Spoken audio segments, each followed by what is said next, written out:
And that leads us into the Frank Vogel news, which there was the report that his job is being evaluated on a day-to-day basis, followed up by the report after they lost a game that they should not have on. That was I caught the end of that. It was just an unmitigated, disaster for them.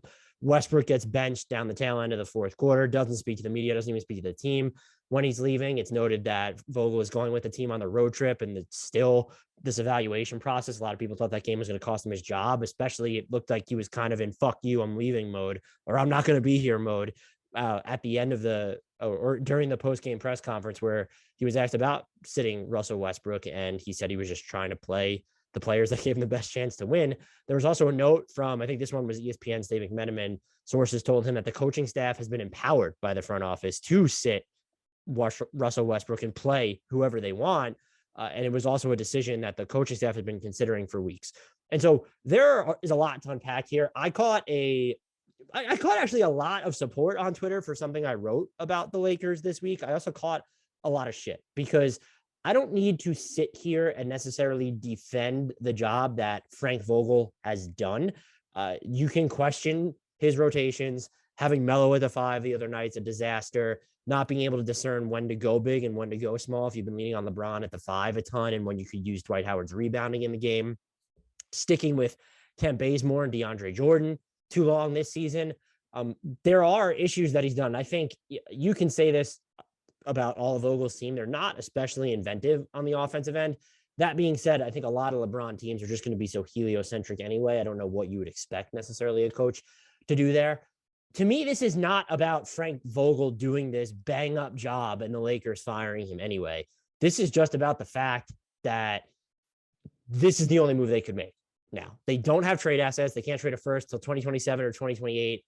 That could be an asset to sort of bet against their future. But front offices don't have the job security necessary to be like, hey, look at this pick 6 years from now or whatever, and I'm going to be the one in charge of making it or trading it.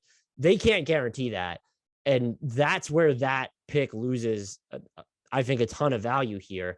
But what's happening now with the Lakers, it's not on Frank Vogel. It's also not just on Russell Westbrook. The turnovers are a problem. The shot selection is a problem. His inability to make an impact off the ball is a problem. His defense, for the most part, has been a major problem for them this season.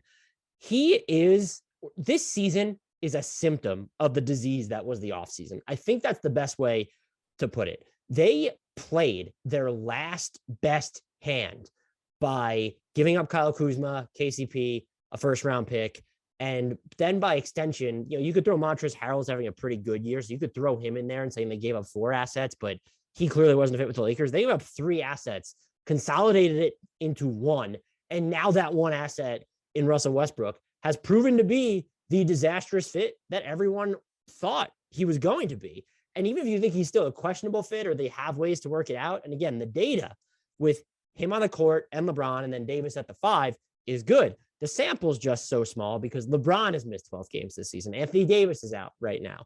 Those things are not Frank Vogel's fault, nor is the fact that Russell Westbrook leads the league in trending on Twitter airballs this season, I believe. So that's not on Vogel. The decision to trade for Westbrook is not on Vogel. And then you also had a Lakers team that, this is basically verbatim what I wrote, but they then proceeded after trading for Russell Westbrook, making that consolidation trade for, again, not a fit that looked necessarily promising, but was questionable at best. You then proceed to let Alex Caruso walk in free agency because there are no federal government loan programs to supplement the salary and luxury tax bill for a fringe all defensive candidate who has historically played well next to LeBron James. And now we're in this position where you have all these older players, one-dimensional players shoehorned into these huge roles. Yes, it's good that Malik Monk has come on, but when you're looking at Vogel's lineups, and you can talk about Malik Monk's playing time previously, and his front court rotations, all that shit. The alternatives are not just super sexy. The fact that we were talking about at one point, could Trevor Ariza really help them? And Trevor Ariza has not been good for like 2 or 3 years at this point. Like, that was the state of the Lakers and the roster they built. They were just so overwhelmingly shallow and didn't have a lot of higher upside players. And one of the higher upside players they do have, or the only higher upside player they do have, is Talen Horton-Tucker, has not played well for most of this year, has come on a little bit lately, shooting better on twos outside the restricted area, that's a big deal if he can come along, because he really, at the age of, I think, what is he, 20, 21, whatever he is, he's probably, in theory, because of his middle rung salary, their best trade asset. You have Russ, AD, and LeBron just making megastar money. My guess would be none of them are going anywhere, even though the Lakers should trade Westbrook. I just feel like that contract right now wouldn't do much for them, even if they could move it. Maybe that's something you revisit over the offseason when he's an expiring deal. After those three, Taylor Horton-Tucker is your fourth highest paid player. Your fifth highest paid player is Kendrick Nunn, who's making like $5 million this season, and just suffered a setback in his recovery from a knee injury and hasn't even played this season. Those issues, just all of these issues, are not on Frank Vogel specifically. The fact of the matter is the Lakers just don't have anywhere else to turn other than Frank Vogel. You're not going to find LeBron because he was probably a driving force behind the Westbrook trade. And more than that, is Rob Pelinka going to fire himself? Because as the person in his position, yes, you need to listen to your superstars, but whether he was on board with the Westbrook trade and this was his sort of baby, or whether it was LeBron led, it's your job as this head of the front office, head of this, the head of basketball operations for the team, essentially. You need to be able to kind of draw a line if there's something that, if it doesn't work out, could prove detrimental to your team. And that's what this was. And so knowing all of this, who, aside from literally everyone, could have possibly seen this Lakers shit show coming in the regular season? Everyone predicted that this was at least a possibility, if not predicted it outright. And so this isn't about Russ scapegoating him. And I don't think it's fair to scapegoat him. Look, it's probably tough. He deserves the other thing that I don't want to be too cranky here on this or spend way more time on this.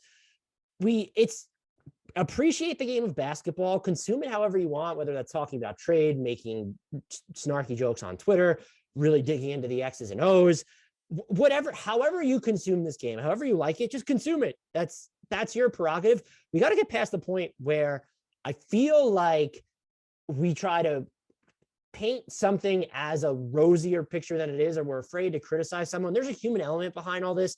And I really do feel for Russ after being benched in the fourth quarter. Players have egos. He is a prominent player, at least by reputation.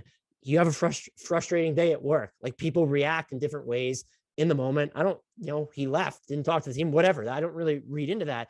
But we are now in like past a half decade where can we figure out if Westbrook can change? And he never really needed to in Oklahoma City.